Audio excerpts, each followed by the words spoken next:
The Rock rejoint officiellement The Bloodline. Becky Lynch continue à nous spoiler. Sami Zayn se pose des questions. Bienvenue dans le compte de 3.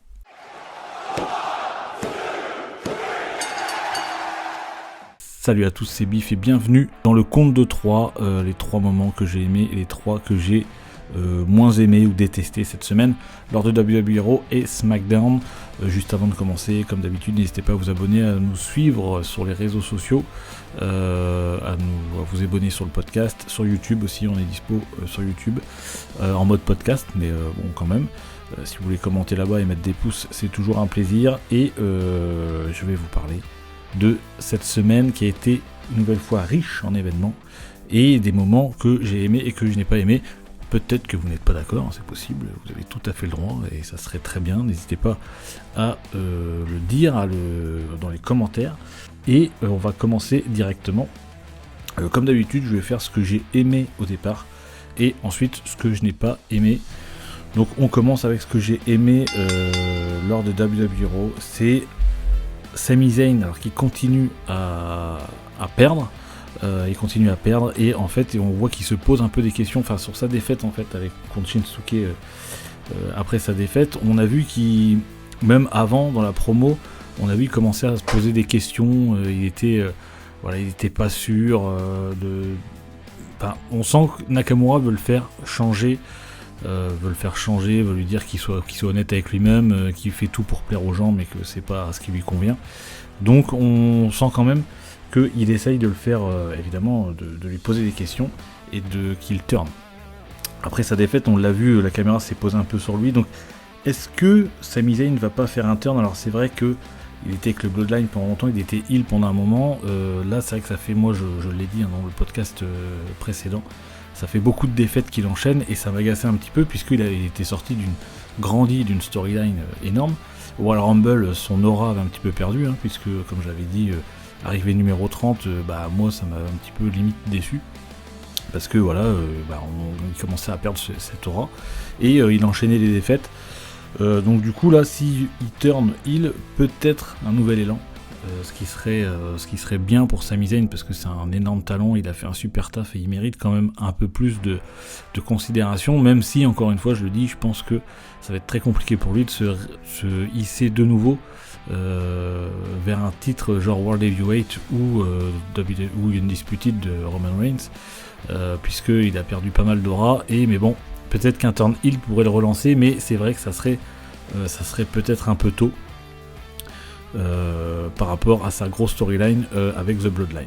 Donc voilà, ça j'ai plutôt bien aimé, dans le sens où si Sami Zayn turn, ça pourrait relancer un petit peu sa carrière actuelle qui depuis fin 2023 est complètement, il enchaîne que des défaites et je trouve qu'on lui donne pas énormément de choses.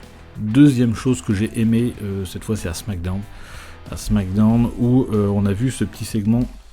Alors c'est vrai qu'elles n'ont pas eu de temps sur le ring, mais on a vu le petit segment Damage Control, Bayley, Dakota Kai, qui poursuit la rivalité pour WrestleMania, et j'ai bien aimé l'esprit où Bayley fait pas confiance immédiatement à Dakota Kai, et Dakota Kai essaye de la convaincre de lui faire confiance pour l'épauler. Ça j'ai plutôt bien aimé ce petit segment parce que cette rivalité là est plutôt bien construite à la base.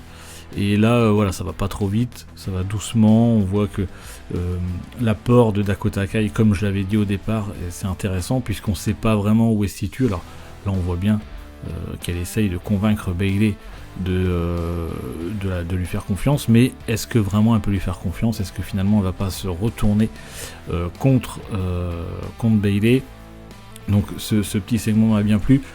Et d'autant plus que, honnêtement, le clan, les trois, Io Sky, Asuka et Kairi Sane, c'est quand même un clan féminin extrêmement puissant, si ce n'est, je trouve, qui peut devenir, c'est même sûr, c'est le clan le plus puissant féminin actuel de la WWE.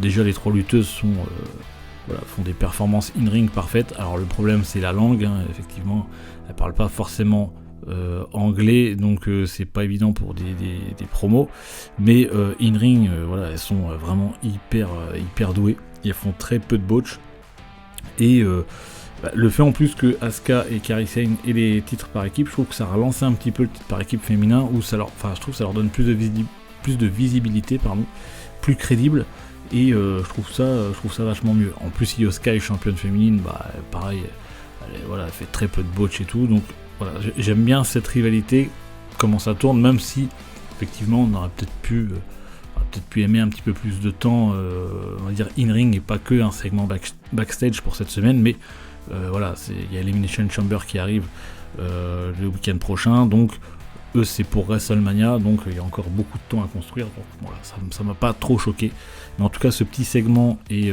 voilà, cette séparation de Damage Control avec Dakota Kai au milieu, on sait pas encore nous où elle se situe. Voilà, c'est plutôt pas mal, on sait pas s'il y aura une trahison ou pas, donc pour l'instant c'est un petit segment qui m'a bien plu. Et la dernière chose que j'ai aimé cette semaine, alors c'est pas forcément évident, il y a beaucoup de choses que j'ai pas trop aimé cette semaine, mais bon, j'essaie d'en faire 3 que j'ai aimé, 3 que j'ai détesté pour coller au concept, c'est toujours mieux. Et en fait c'est là quand même la promo de Seth Rollins avec Cody Rhodes lors de WWE Raw, où Seth Rollins fait une super promo, un micro comme d'habitude, et il se place vraiment comme l'allié de Cody Rhodes par rapport à Roman Reigns, The Rock, The Bloodline. Donc c'est vrai qu'on avance un petit peu dans cette histoire de WrestleMania, où on voit que Seth Rollins est vraiment la 4e roue, on va dire, le pilier, comme il a dit, le shield, le bouclier de Cody Rhodes. Donc ça c'est plutôt pas mal. Maintenant, où ça va nous amener, parce que à WrestleMania évidemment il faut que les 2 titres soient défendus, les 2 titres principaux, celui de Seth Rollins et de Roman Reigns. Donc c'est vrai que on a lu sur internet, mais c'est des rumeurs, hein, évidemment. Donc, moi perso j'ai pas relayé la news, mais parce que j'y crois moyennement, je sais pas en fait, que le Rock aurait proposé la première nuit un combat par équipe, The Rock, Roman Reigns contre Seth Rollins et Cody Rhodes. Alors, c'est possible pour la première nuit, ça veut dire que le titre de Seth Rollins ne serait pas défendu la première nuit, et ça met quelque part, moi je trouve que c'est très risqué, puisque c'est un match en plus, donc les 2 recatcheraient le lendemain. S'il y en a un des 2 qui se blesse, ça fout tout en l'air, donc je trouve ça un peu risqué de faire un match par équipe la veille, mais en même temps pourquoi pas. Mais en tout cas voilà, on voit bien que Seth Rollins se place à côté de Cody Rhodes. Maintenant, alors ça va pas se faire maintenant, on sait que Cody Rhodes va partir sur Roman Reigns pour WrestleMania, mais ça laisse la porte ouverte à une trahison aussi. Voilà.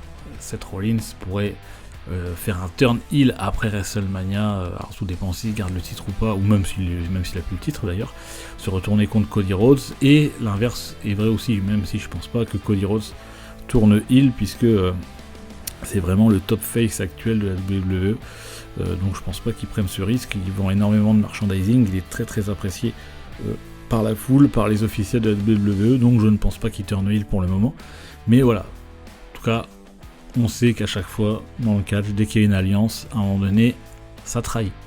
Quand ça se fera, je ne sais pas, par qui, je ne sais pas, mais voilà. En tout cas, Seth Rollins se place à côté de Cody Rhodes. J'ai plutôt bien aimé sa promo, même si c'était pas fou. Voilà, j'ai pas, comme j'ai dit, cette semaine il y a plus de choses que j'ai pas aimé que apprécié. Donc voilà, c'est un petit peu, il fallait que j'en mette 3, je mets ça parce que la promo était pas ouf, elle était pas non plus décevante, mais bon voilà, il se place clairement comme l'allié de Cody Rhodes. Et voilà, ça me va bien pour l'instant dans la continuité de la rivalité, mais sans plus, quoi. Donc voilà pour les 3 choses que j'ai aimées cette semaine. On va passer aux 3 choses que j'ai détestées. Alors détester, c'est vrai que c'est un peu fort, que je n'ai pas forcément aimé, on va dire, cette semaine. Et je commence avec un Raw où Ivar, des Viking Raiders, fait le jobber. Comme trop souvent à Raw, où là son partenaire Eric est blessé actuellement, mais il était dans le match de qualification pour la Elimination Chamber. Évidemment on savait pertinemment qu'il n'allait pas battre LA Knight, mais c'est un peu pénible de le voir jobber. Alors là lui il est tout seul, donc forcément c'est l'occasion de le faire jobber, même ça lui met du temps de télé, mais j'aimerais bien revoir les Viking Raiders un peu plus, pareil, mieux considérés, parce que c'est une super équipe. Moi je les adorais avant même qu'ils arrivent à la WWE, à l'époque ils s'appelaient War Machine à la Ring of Honor notamment. Si vous connaissez pas, allez voir, taper sur YouTube War Machine, Ring of Honor ou quoi, ou même à la NJPW. Ils font, enfin c'est une super équipe, je veux dire, pour leur poids, pour leur gabarit, ils font des trucs, des super trucs. Et à NXT, quand ils sont arrivés, j'étais hyper content, j'adore cette équipe, je trouve qu'ils peuvent vraiment faire des super champions par équipe. Et pour l'instant, on les a pas tellement... Enfin, ça fait un très long moment qu'ils n'ont pas eu leur chance, qu'ils enchaînent les défaites. Alors, ils n'ont pas eu de chance non plus avec cette blessure de Eric, parce qu'à un moment donné, on a senti qu'ils voulaient éventuellement les relancer, quand ils étaient en rivalité avec Chad Gables et Otis, où du coup, ils prenaient un peu le dessus, et puis Eric s'est blessé, donc forcément, ça coupe un peu la progression de l'équipe. Mais voilà, j'aimerais bien que les deux, et même en solo... les voir un peu plus gagner, un peu plus mis en avant, puisque ça peut être vraiment une super équipe, des super concurrents pour le titre par équipe, et voilà, et ça me déçoit un peu de le voir tout le temps perdre chaque semaine ces matchs, donc voilà, ça c'est quelque chose que j'ai pas trop aimé cette semaine. Deuxième chose que je n'ai pas aimé cette semaine, c'est encore à WWE Raw, où Becky Lynch, encore une fois, qui a pris le micro pour dire que voilà, elle voulait Rhea Ripley à WrestleMania, tout ça, et on a vu Nia Jax encore une fois arriver pour que ça parte un petit peu en bagarre générale entre les trois. Alors ça nous spoilait, déjà la conférence de presse ça nous a un peu saoulé, parce que Becky Lynch elle nous spoilait plus ou moins qu'en gros qu'à WrestleMania on aurait une Becky Lynch Rhea Ripley, alors qu'il y a Elimination Chamber juste avant. Bon, déjà là on est en train de voir que ça peut partir éventuellement en triple threat match avec Nia Jax, Becky Lynch et Rhea Ripley, mais encore une fois il y a des Elimination Chamber avant, donc ça veut dire que déjà Becky Lynch, si elle gagne Elimination Chamber, c'est hyper saoulant, mais je comprends pas pourquoi ils axent pas au moins un petit peu, au moins un tout petit peu, Rhea Ripley avec Liv Morgan, histoire de nous mettre le doute sur celle qui va gagner l'Elimination Chamber, puisque on sait que Liv Morgan était longtemps absente pour blessure, et dans la storyline, c'est Rhea Ripley qui l'a blessée, tout ça, ce qui a amené son absence. Donc là, Liv Morgan est de retour, elle s'est qualifiée pour l'Elimination Chamber, donc je comprends pas pourquoi il n'y a pas une interaction entre Rhea Ripley et Liv Morgan, parce que Liv Morgan serait tout à fait légitime à venir provoquer Rhea Ripley en disant tu m'as blessé, je suis dans le Chamber, je vais gagner le Chamber et je vais te battre à WrestleMania. Enfin voilà, cette storyline est cohérente. Alors que Becky Lynch vienne prêcher pour elle, dire que elle va battre Rhea Ripley à WrestleMania, pourquoi pas, il n'y a pas de souci, mais qu'il n'y ait pas d'autres lutteuses qui le fassent, qui viennent voir Rhea Ripley pour qu'il y ait une interaction, je trouve ça dommage, parce que du coup il n'y a que Becky Lynch en fait. Donc on se dit ok, ça veut dire qu'elle est hyper enfin si déjà ils teasent à la conférence de presse Rhea Ripley, Becky Lynch, parce que c'est la première fois qu'ils vont s'affronter, machin, à un moment donné on se dit merde, ça veut dire que Becky Lynch est quasiment sûre de gagner, surtout que elle a déjà eu pas mal d'opportunités d'avoir des chances pour le titre à WrestleMania. Je pense que voilà, Liv Morgan, le fait qu'elle soit de retour, alors est-ce que c'est fait exprès de passer un peu inaperçu pour que à l'Elimination Chamber on soit tous surpris de dire putain c'est Liv Morgan qui a gagné, c'est possible, mais je trouve ça quand même dommage qu'il n'y ait pas Liv Morgan, une petite interaction avec Rhea Ripley, même pourquoi pas une autre nana, tu vois, qui vient la voir en disant le Chamber arrive, moi aussi j'ai mes chances, au moins ça mettrait un peu le doute, parce que pour l'instant c'est vraiment axé sur Rhea Ripley, Becky Lynch, et un petit peu Nia Jax qui, comme il s'affronte à Elimination Chamber, qui peut plus ou moins nous mettre un tout petit peu le doute, et encore, moi j'ai pas tellement de doute. Je pense pas que Nia Jax battrait à Ripley, je serais très surpris, surtout que moi si je dis pas de bêtises, parce que j'ai un tout petit doute, mais Rhea Ripley australienne, Elimination Chamber c'est en Australie, donc ça serait vraiment surprenant qu'elle perde le titre là-bas. Donc voilà, ça c'est un peu saoulant, c'est vraiment trop axé Becky Lynch, Rhea Ripley, alors qu'on pourrait au moins mettre un petit peu le doute avec d'autres nanas sur sachant qu'Elimination Chamber n'est toujours pas passé et que c'est le week-end prochain. Et un Elimination Chamber, c'est pas un match simple, quoi. Il y a quand même 6 nanas en tout. Pour le gagner, c'est quand même un match assez difficile. C'est pas comme le Royal Rumble où il faut sortir tout le monde, mais ça reste un match difficile. Donc c'est un petit peu pénible, je trouve, de voir cette situation où clairement on a l'impression que c'est déjà signé, que c'est déjà fait.